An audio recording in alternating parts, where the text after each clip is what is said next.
ओम शांति। एक बाबा की निरंतर याद आत्मा के विकर्म विनाश करती है, पाप दग्ध करती है, अनेक प्रकार की ईश्वरीय अनुभूतियां कराती है। परमात्मा की अनहद याद आत्मा को देही अभिमानी बनाती है, आंतरिक गुण आंतरिक शक्तियों को इमर्ज रूप प्रदान करती है।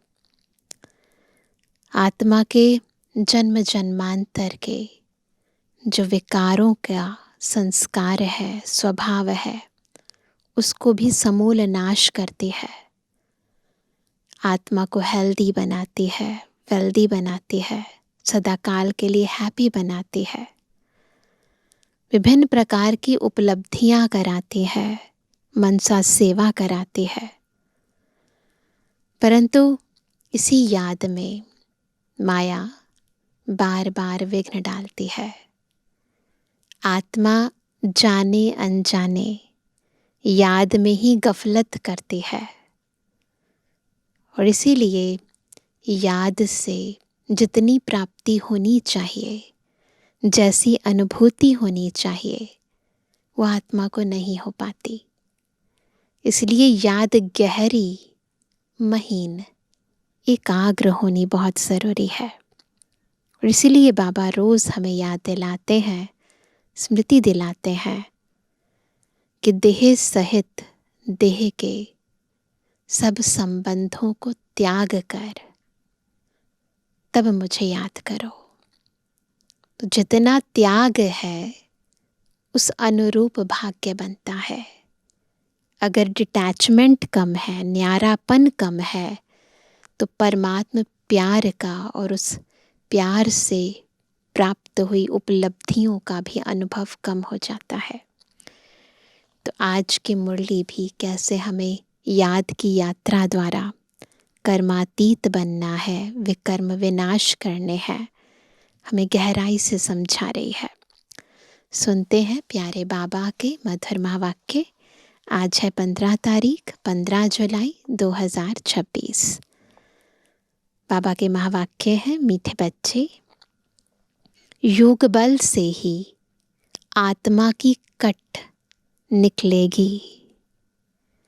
इसलिए योग में कभी भी गफलत नहीं करो, गलतियां नहीं करो। प्रश्न है, बाप ने बच्चों को बेहद का वर्षा लेने की कौन सी युक्ति बताई जिसमें माया चारों तरफ विघ्न डालती है? कौन सी है वो युक्ति? उत्तर है, बाबा ने युक्ति बताई, बच्चे तुम ब्रह्मा कुमार कुमारियां एक बाप के बच्चे आपस में भाई बहन हो। तुम कभी क्रिमिनल असॉल्ट नहीं कर सकते, विकारी दृष्टि भी नहीं, है ना? भाई बहन विकार में नहीं जा सकते। तुम्हें शिव बाबा की मत पर चलकर बेहद का वर्षा लेना है। परंतु माया कम नहीं है। माया यानी मैं आया, फटाफट अहम आ जाता है ना। चारों तरफ इसमें ही विघ्न डालती रहती है। हम भाई बहन हैं, एक बाप से वर्षा लेते हैं, यह भूल जाते हैं। गीत है, तुम्हें पाके हमने जहां पा लिया है, जमी तो जमी आसमां पा लिया है।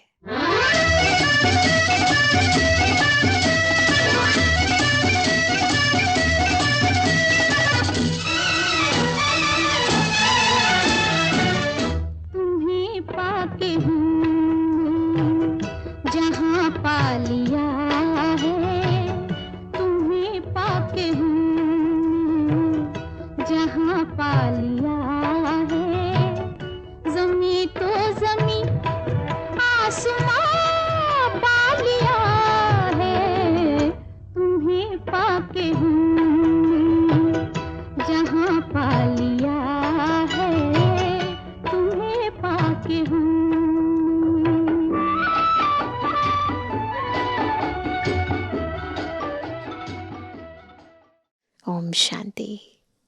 गीत का एक अक्षर ही काफ़ी है। बच्चे जानते हैं बेहद के बाप से बेहद का वर्षा मिलता है और कल्प कल्प मिलता है। यह भी बच्चे जानते हैं कि बेहद का वर्षा बरोबर भारत को मिला था। अब वह नहीं है, फिर से मिल रहा है। देखते हो, अभी तो स्वर्ग का वर्षा नहीं है। रावण द्वारा नर्क का श्राप मिल रहा है। श्राप से मनुष्य दुखी होते हैं। देख रहे हैं ना, रावण का श्राप जब मिलता है तो आत्मा कितनी दुखी हो जाती है। वर अर्थात वर्षे से खुशी होती है ना। श्राप से दुख होता है और वरदान यानी वर्षे से सुखी होते हैं। अब ब्राह्मण बच्चे जानते हैं वह है बेहद का निराकार बाप और प्रजापिता ब्रह्मा है बेहद का साकार बाप। बेहद के साकार बाप प्रजापिता ब्रह्मा बगैर कोई होता नहीं और कोई नहीं होता। भल गांधी को बापूजी कहते थे, परंतु कायदे से सारे मनुष्य सृष्टि का तो वह बापूजी हो ना सके, है ना। सारे मनुष्य सृष्टि का बापूजी थोड़ी ना है, वो तो राष्ट्रपिता है ना, केवल इस राष्ट्र के। सारी निराकारी वर्ल्ड का बापूजी है शिव। सारी निराकारी दुनिया, इस दुनिया में भी जितनी भी मनुष्य आत्माएं हैं, उन सभी का पिता, परम पिता परमात्मा है शिव बाबा। तो बाबा कहते हैं, अभी तुम बच्चे जानते हो हम शिव बाबा के बने हैं, उसी शिव बाबा के बने हैं। शिव बाबा ने आकर हमको अपना बनाया है वर्षा देने लिए। मधु बनाते हैं किस लिए? पहले भी साकार बाबा के टाइम पर भी आते थे, तो उस समय क्या लक्ष्य होता था? अभी तो कॉन्फ्रेंसेस वगैरह होती हैं, परंतु पहले तो बाबा से मिलने ही आते थे ना। तो बाबा कहते हैं मधुबन आते हैं किसके लिए? शिव बाबा से मिलने के लिए। परंतु वह निराकार है, सिर्फ शिव बाबा कहने से समझेंगे नहीं। इसलिए कहा जाता है बाप दादा दोनों है ना, कंबाइंड। शिव बाबा और ब्रह्मा दादा। दादे का नाम अलग है, बाप का नाम अलग है। वह निराकार सबका बाप भी है, सबका दादा भी है। सब बच्चों को बाप दादा से वर्षा मिलता है जरूर। बेहद के बाप से सबको वर्षा मिलता है। वह बाप ही सबका दुख हरता, सुख करता है। केवल वही एक बाप है जो सुख करता है, दुख हरता है। सतयुग में कोई भी मनुष्य दुखी हो ना सके। नाम है स्वर्ग, वह है हेवन स्थापन करने वाला गॉड फादर। भारत सबसे पुराना है तो जरूर सबसे नया था, तब तो अभी सबसे पुराना हुआ है ना, यानी सबसे पहले वही था ना, तभी तो सबसे ज्यादा पुराना है। सतयुग कलयुग भारत को ही कहा जाता है। बरोबर भारत स्वर्ग था। यह लक्ष्मी नारायण राज्य करते थे। यह बुद्धि में है। अभी तुम लक्ष्मी नारायण के मंदिर में जाएंगे तो झट बुद्धि में आएगा कि इन्हों को यह वर्षा कैसे मिला, यह पूज्य कैसे बने, कब राज्य किया, किस द्वारा राज्य पाया, यह सारा बुद्धि में आएगा। सबकी बुद्धि में है ना। आगे लक्ष्मी नारायण के मंदिर में जाते थे, माला फेरते थे, ऑक्यूपेशन का कुछ भी पता नहीं था। अभी सिर्फ तुम्हारी बुद्धि में है। क्या है? अभी सिर्फ तुम्हारी बुद्धि में है, सो भी नंबरवार। है ना कि लक्ष्मी नारायण को ये राज्य भाग्य कैसे मिला, कब मिला, किसने दिया, सब डिटेल में पता है। तुम अभी लक्ष्मी नारायण के मंदिर में जाकर खड़े होंगे तो हर्षित होंगे। बुद्धि में है इन्होंने ये प्रारब्ध कैसे पाई थी। बुद्धि में आता है ना कि इन्होंने ये जो प्रारब्ध पाई है, लक्ष्मी नारायण बने हैं, विश्व महाराजा महारानी बने हैं, तो यह प्रारब्ध पापा कहते कैसे पाई थी? संगम युग पर ही पाई, क्योंकि संगम पर ही पुरानी दुनिया बदलने वाली है। संगम पर ही बाप ने आकर राजयोग सिखाया था। यह भी जानते हो, बहुत जन्मों के अंत के जन्म में बरोबर यह ब्रह्मा था। ब्रह्मा द्वारा विष्णुपुरी की स्थापना होती है। यह लक्ष्मी नारायण ही आगे जन्म में बरोबर ब्रह्मा सरस्वती थे। आगे यानी अपने पिछले जन्म में ब्रह्मा के साथ ब्राह्मण ब्राह्मणियां भी होंगे। सतयुग में लक्ष्मी नारायण की राजधानी थी ना, जरूर प्रजापिता भी होगा। तुम जानते हो, हम पुरुषार्थ कर रहे हैं।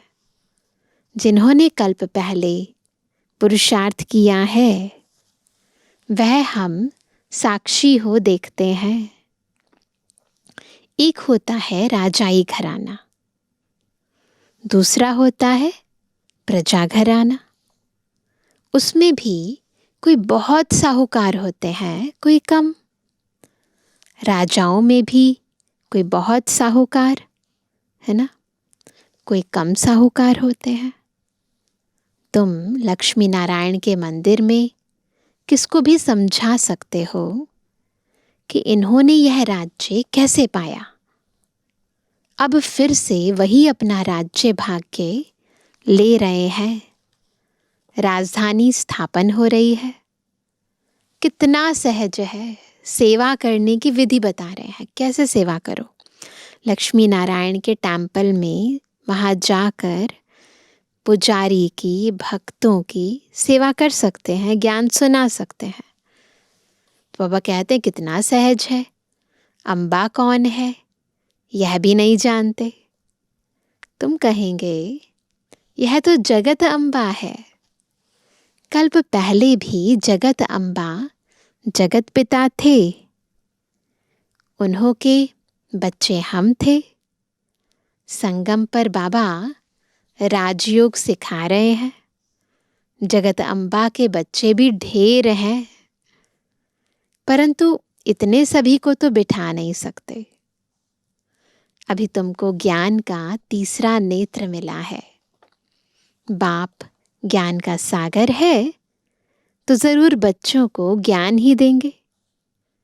उनको ना मनुष्य न देवता कहा जाता है, उनको परमात्मा ही कहा जाता है। तुम कोई के भी मंदिर में जाओ तो उनकी बायोग्राफी बता सकते हो। बता सकते हैं ना, हर एक की। जितने भी देवी देवताएं भक्ति मार्ग में हैं, सबकी हिस्ट्री, ज्योग्राफी, बायोग्राफी बता सकते हैं। राम के लिए भी तुम समझा सकते हो।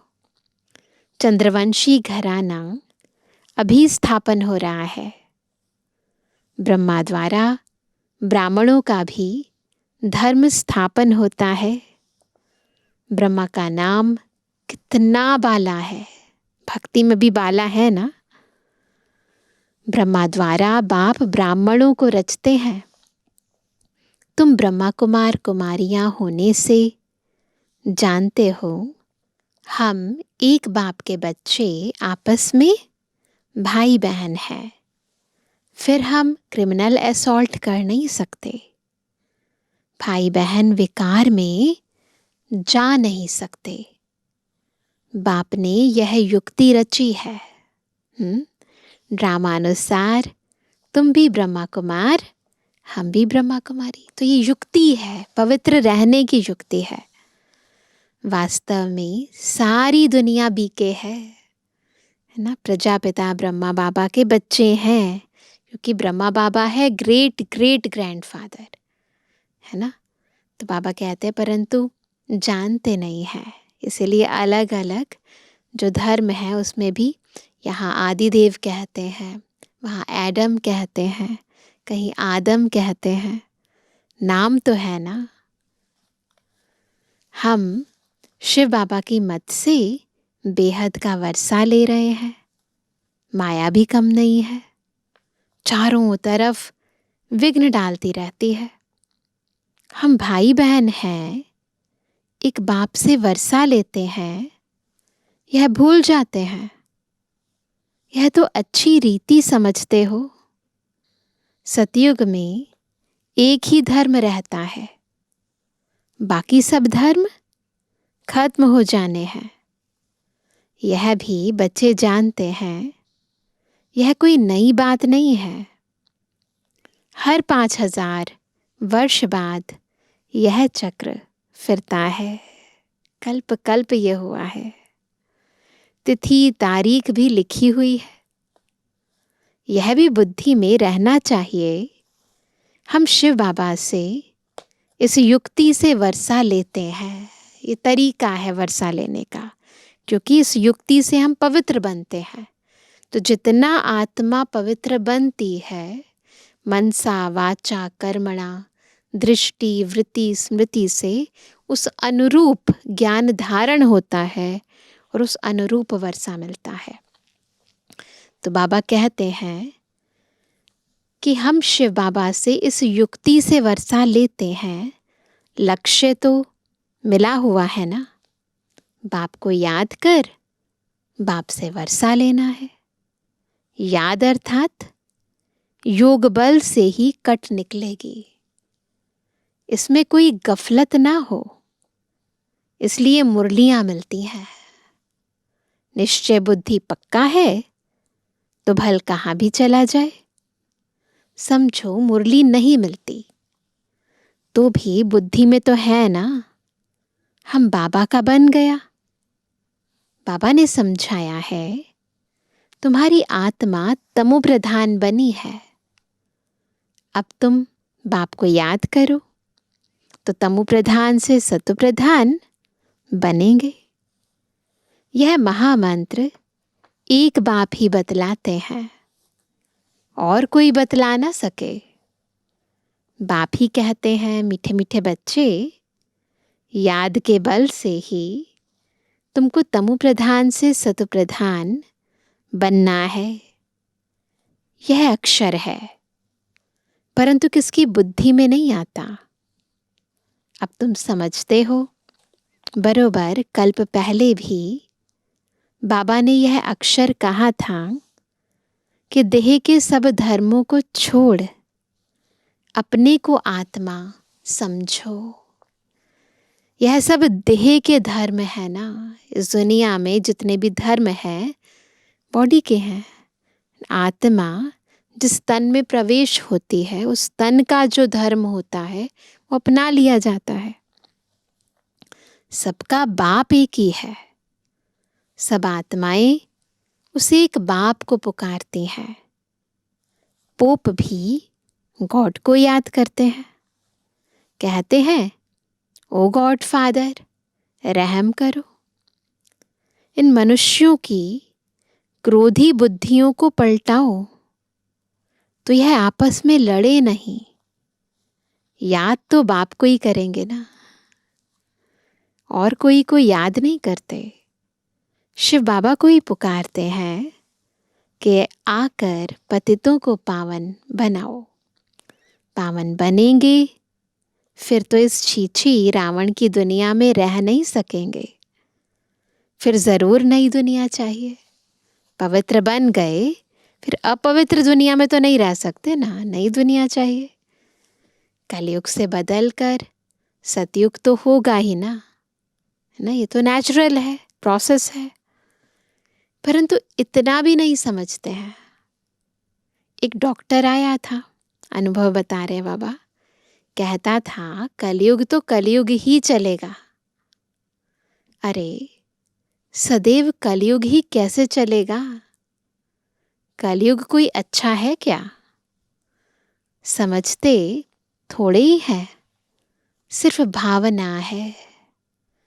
औरों को ले आते हैं, उनको तीर नहीं लगता, और कोई आने वाले को तीर लग जाए तो भी कुछ ना कुछ दलाली मिल जाएगी।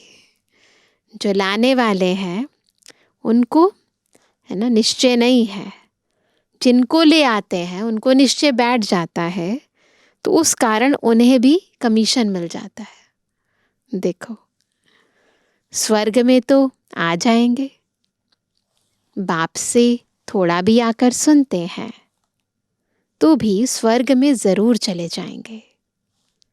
फिर भी हेवनली गॉड फादर के सामने आकर बैठे हैं, बाप समझाते हैं मैं सबका बाप हूं ना, है ना। ये बात समझने की है, इस ज्ञान का बीज कभी खत्म नहीं होता है।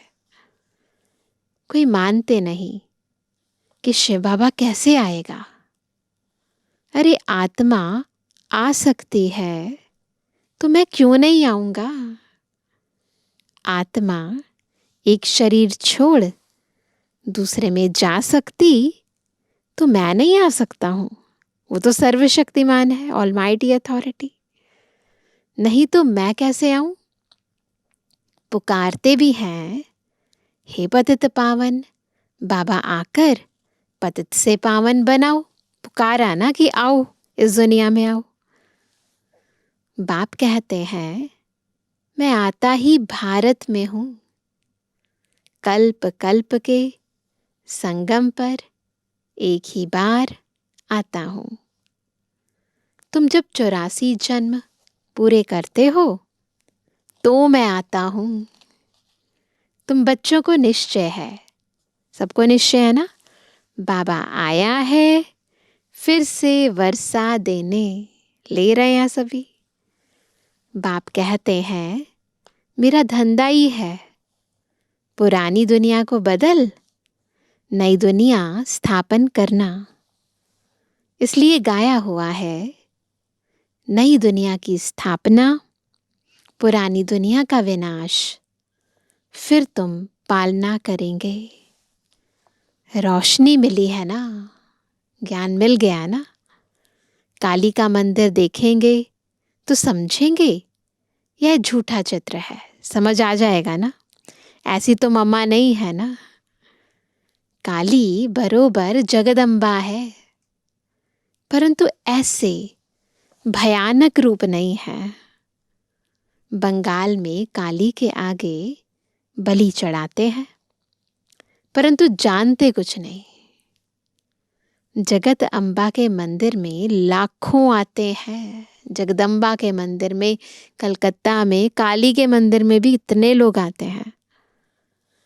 सदैव जैसे मेला ही है ना। कोई भी बड़ा माँ का मंदिर है, वैष्णो देवी है, ज्वाला देवी है, सदैव कतारें लगी रहती हैं। तो बाबा कहते हैं कि सदैव जैसे मेला ही है। छोटी सी मूर्ति रखी है ना, नाम रख दिया है जगत अम्बा। अब जगत अम्बा तो एक होनी चाहिए। सिंध में काली का मंदिर कैसा बनाया था? एक बार किले में बम फटा तो एक फकीर ने कहा कि काली माता गुस्से हुई है।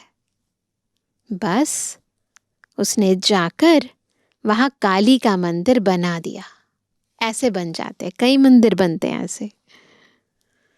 अब काली है कौन? कुछ भी नहीं जानते। तुमको अब नॉलेज मिली है। ऐसी कोई चीज नहीं जिसको तुम ना जानो, क्योंकि ज्ञान सागर से ज्ञान ले रहे हैं ना। तो बाबा तो सारी दुनिया का जो ज्ञान है उसका सार समझाते हैं और विस्तार भी समझाते हैं। तो इसलिए बाबा कहते हैं ऐसी कोई चीज़ नहीं जिसको तुम ना जानो। समझते हो बाबा से वर्षा ले रहे हैं तो पूरा पुरुषार्थ करना चाहिए ना, पूरा ही ले लो ना। फिर पहले नंबर का दुख तब शुरू होता है जब कुमार कुमारी शादी करते हैं। कलयुग में तो है ना, शादी बर्बादी जैसी है। तुम्हें तो शादी करने का कभी ख्याल भी नहीं आना चाहिए। अब बाप कहते हैं यह रावण राज्य खत्म होना है। यह है विकारी गृहस्थ व्यवहार। देवी देवताओं के लिए गाते रहते हैं। यह किसको पता नहीं कि इन देवताओं को निर्विकारी बनाने वाला कौन है। महिमा तो गाते हैं ना, संपूर्ण निर्विकारी।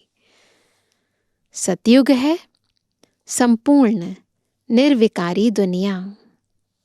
शास्त्रों में फिर दिखा दिया है कि वहां भी विकार थे, दिखाते हैं ना शास्त्रों में तो। परंतु वह तो है ही वॉइसलेस वर्ल्ड। तो जो निर्विकारी दुनिया है वहां विकार कैसे आएंगे। विकारी दुनिया और निर्विकारी दुनिया में कितना फर्क है।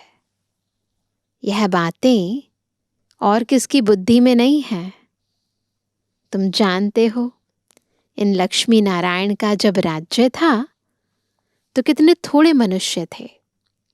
एक ही धर्म था, फिर वृद्धि को पाया है। चक्र भी पूरा लगाना पड़े, है ना, तब कहेंगे पूरी पृथ्वी पर चक्र लगाया। वो दिखाते हैं ना कि पूरी पृथ्वी का चक्कर लगाया ना। लेकिन श्री गणेश जी, उन्होंने क्या किया, अपने माता पिता के चारों ओर ही चक्र लगाया। कार्तिकेय ने पूरी पृथ्वी का चक्कर लगाया, है ना। तो बाबा कहते हैं समुद्र का तो चक्र लगा ना सके। सतयुग में थोड़े हैं तो कितनी थोड़ी जमीन लेते हैं। अब मनुष्य सृष्टि की हद पूरी होनी है। ऊपर में थोड़ी आत्माएं जो हैं वह भी आती रहती हैं। मनुष्य बढ़ते ही रहते हैं। ऊपर से आत्माएं आती हैं, यहाँ पॉपुलेशन बढ़ती जाती है। जब वहां से भी आत्माएं आना पूरी हो जाएंगी, तुम कर्मातीत अवस्था को पाएंगे। फिर आत्माओं को शरीर छोड़कर जाना है। तब रिटर्न जर्नी शुरू हो जाएगी, है ना। जब तक सारी आत्माएं नहीं आई हैं, हम अभी कर्मातीत नहीं बने हैं, तो रिटर्न जर्नी कैसे होगी। उनका आना तुम्हारा जाना होगा। थोड़े थोड़े आते रहते हैं। समझ की बात है ना। हम पहले पहले जाकर वहां रहेंगे। हमारे होते कोई रहना नहीं चाहिए। यह विस्तार की बातें हैं, है ना। जब सारा ऊपर से परम धाम खाली हो जाएगा फिर हम जाएंगे। बच्चों को फिर भी बाप कहते हैं अच्छा, अपने प्यारे बाबुल को याद करो। तुमको फायदा है बाप को याद करने में, है ना। ज्ञान का विस्तार तो बहुत है, लेकिन फायदा किस में है, याद में। यह हिस्ट्री ज्योग्राफी तो मनुष्य बहुत पढ़ते हैं, बहुत दूर दूर जाते हैं, मून में भी जाते हैं। यह है साइंस का घमंड। अति में जाते हैं। मून में कुछ खड़ा थोड़े ही है। तुम तो सूर्य चांद से भी पार जाते हो। यह नॉलेज तुम्हारी बुद्धि में अभी है। समझते हो ड्रामा प्लान अनुसार बाबा यह सब बतलाते हैं। बाप ही कहते हैं मैं तुमको पतित से पावन बनाता हूँ। यह मेरा पार्ट है। भक्ति मार्ग में भी यह हमारा पार्ट है तो ड्रामा ना। जैसे तुम पाठधारी हो, मैं भी पाठधारी हूँ। मेरा काम है तुमको पतित से पावन बनाना। जो कुछ करते हैं तो उनकी महिमा होती है ना। कोई भी कुछ करता है तो महिमा होती है ना। इन लक्ष्मी नारायण की कितनी महिमा है, परंतु उन्हों को ऐसा लायक किसने बनाया? यह सुख धाम के मालिक थे। अभी तो अनेक प्रकार के कितने दुख हैं। आज कोई मरा, झगड़ा हुआ, भल किसके पास लाख करोड़ पदम है, परंतु अगर कोई बीमारी आदि आ जाती है तो क्या करेंगे? पैसे से ठीक तो नहीं हो जाएंगे, डॉक्टर करेंगे, कुछ और तरीका अपनाएंगे, लेकिन बीमारी तो बीमारी है ना, दुख तो मिलेगा ना। तो बाबा कहते हैं बिरला के पास कितने पैसे हैं। एक जन्म में पैसा देखने में आता है, परंतु ऐसा कोई नहीं है जिसको कोई दुख नहीं हो। किसी को तन का, किसी को मन का, किसी को धन का, किसी को जन का दुख तो है। किसी न किसी प्रकार का दुख सभी को होता है। अभी तो यह पैसे आदि सब मिट्टी में मिल जाने हैं। अच्छा मीठे किसी के लिए जवानी बच्चों पे जुबानी बाप दादा का दिल जान सको प्रेम से नंबरवार प्रसाद अंसार यादगार और गुणवानी। रूहानी बच्चों की रूहानी बाप दादा को गुड मॉर्निंग, नमस्ते नमस्ते नमस्ते। धारणा के लिए मुख्य सार पहला, कर्मातीत अवस्था को प्राप्त कर वापस घर जाना है, परंतु जाएंगे तब जब आत्माओं का आना बंद होगा। इस विस्तार को बुद्धि में रख एक बाबुल को प्यार से याद करना है। दूसरा पॉइंट, ज्ञान की रोशनी मिली है, इसलिए निश्चय बुद्धि बन बाप से पूरा वर्षा लेना है। कहाँ भी रहते याद के बल से आत्मा को तमो प्रधान से सतो प्रधान बनाने का पुरुषार्थ करना है। वरदान है स्वमान में स्थित रहे विश्व द्वारा सम्मान प्राप्त करने वाले देह अभिमान मुक्त भव। कैसे बनेंगे देह अभिमान से मुक्त? जब स्वमान में स्थित रहेंगे और विश्व द्वारा फिर सबका सम्मान मिलेगा। तो सबसे पहले देही अभिमानी बनने का अभ्यास करना है। पढ़ाई का मूल लक्ष्य है देह अभिमान से न्यारे हो, देही अभिमानी बनना। ये हमारा टारगेट है, लक्ष्य है। इस देह अभिमान से न्यारे अथवा मुक्त होने की विधि ही है सदा स्वमान में स्थित रहना। संगम युग के और भविष्य के जो अनेक प्रकार के स्वमान है ना, भविष्य के भी स्वमान है ना, स्वदर्शन चक्रधारी भविष्य का स्वमान है। तो बाबा कहते हैं उनमें किसी एक भी स्वमान में स्थित रहने से देह अभिमान मिटता जाएगा। जो स्वमान में स्थित रहता है उन्हें स्वतः मान प्राप्त होता है। सदा स्वमान में रहने वाले ही विश्व महाराजन बनते हैं और विश्व उन्हें सम्मान देती है। तो क्या करना है? देह अभिमान से मुक्त बनना है, स्वमान में स्थित रहना है, तो सबका सम्मान मिलेगा। आज का स्लोगन है जैसा समय वैसा अपने को मोल्ड कर लेना, यही है रियल गोल्ड बनना। आज का व्यक्त इशारा, ज्वाला स्वरूप स्थिति में रहे शक्तिशाली याद का अनुभव करो। अभी निर्भय ज्वालामुखी बन प्रकृति और आत्माओं के अंदर जो तमोगुण है उसे भस्म करो। तपस्या अर्थात ज्वाला स्वरूप याद। इस याद द्वारा ही माया व प्रकृति का विकराल रूप शीतल हो जाएगा। आपका तीसरा नेत्र, ज्वालामुखी नेत्र, माया को शक्तिहीन कर देगा। इसलिए अब ज्वालामुखी योग करना है ना? अच्छा, ओम शांति।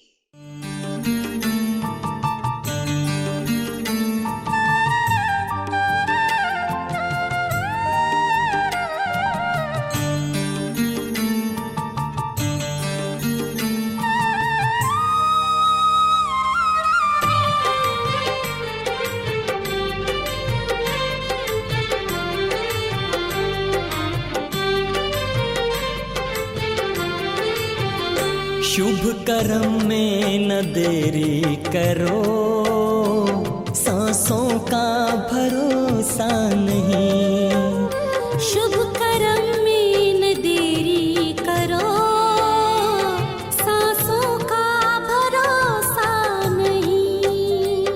जिंदगी को सफल अब करो, सांसों का भरोसा नहीं।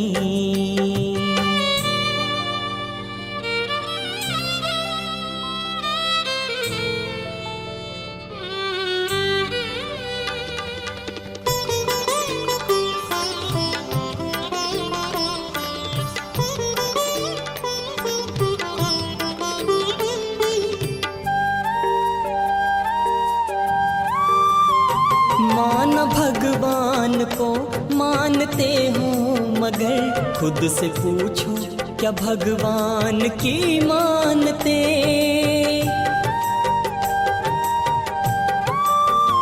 मान भगवान को मानते हो, मगर खुद से पूछो क्या भगवान की मानते। धरती आकाश को जानते हो अगर, ये तो देखो कि खुद को भी हो जानते। ये तो देखो कि खुद को भी हो जानते। प्रभु मिलन में हो, प्रभु मिलन में मगन मन करो, सांसों का भरोसा नहीं। शुभ कर्म में न देरी करो, सांसों का भरोसा नहीं।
अच्छे विचारों के बोते चलो, वक्त की धारा में कहीं बह जाए ना।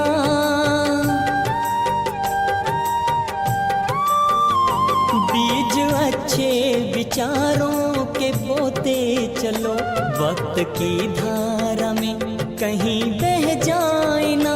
पुण्य से मिलती मन को है शुभ प्रेरणा, क्या पता कब ये मन भी बदल जाए ना, क्या पता कब ये मन भी बदल जाए ना। करना है जो,